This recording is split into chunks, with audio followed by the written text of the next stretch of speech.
Hi, my name is Carl Radford, and I'm a registered piano technician as well as a pianist. And I have my own piano here, Lucky the Wonder Piano, tuned to a classical, well-tempered tuning. Maybe you've heard about that before.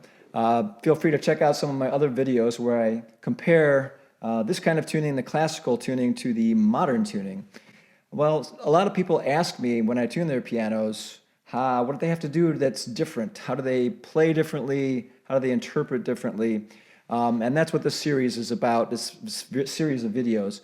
How interpretation changes and the things you have to do to adjust. Very slight changes, but things that you have to do to adjust pedaling, tempo, nuance, and things like that. And we're going to talk about them all. 10 tips you need to know when playing in the classical well-tempered tuning.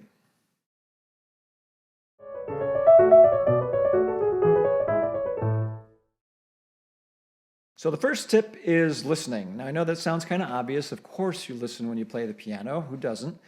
But this is a different kind of listening, different habits of listening that I'm talking about. You have to listen for different things in this kind of tuning.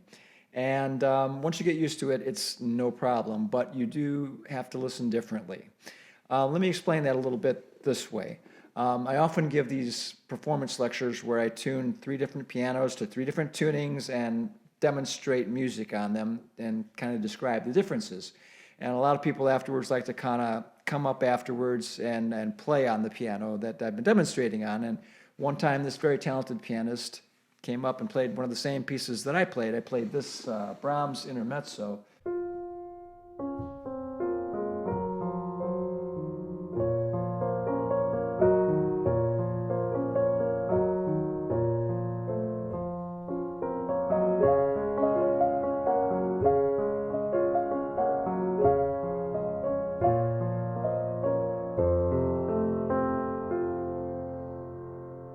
I love this piece because of that kind of shimmery sound it has.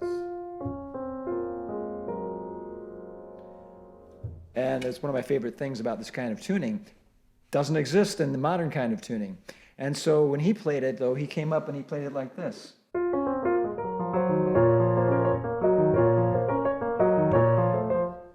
I said, wait, hold on a second, slow down, try it again, a little bit slower, and just listen for what you, and he says, oh, okay, and he goes like this.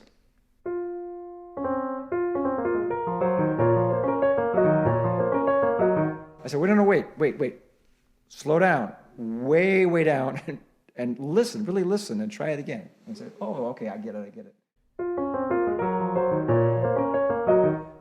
Well, the moral of the story is, of course, he was so used to playing it, it was so drilled into him that he had played it so many times from listening to the other tuning, the modern tuning, the way he'd learned it, that he was used to playing it that way.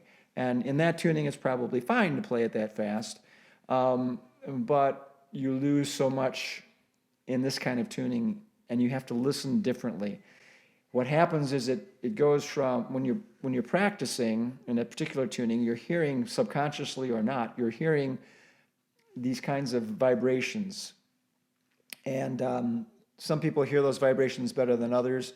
Some, like I said, sometimes it's consciously you hear that. Most musicians hear it subconsciously. They hear those vibrations even though they may not be aware of it. Once you get used to putting that into your motor memory, it goes from one side of the brain to the other and gets automatic. It's very hard to change that. And so 2 things. First of all, it's better to, if you're going to use a new tuning, but you've already learned a piece, it's better to open up the music, start again, kind of relearn the piece almost, slow it way down, and listen with everything again with new ears. It's very hard to do that, though. Better yet is to learn a new piece in the tuning you plan to perform it in. So if I'm going to be learning a new piece, and I know I'm going to be playing it in a classical well temperament, I'll learn it in that tuning.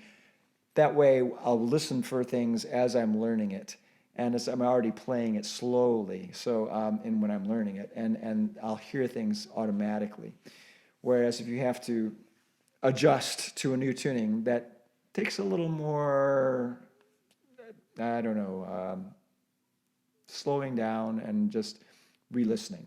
So that's what I mean by listening with new ears, new habits, and that's the first tip.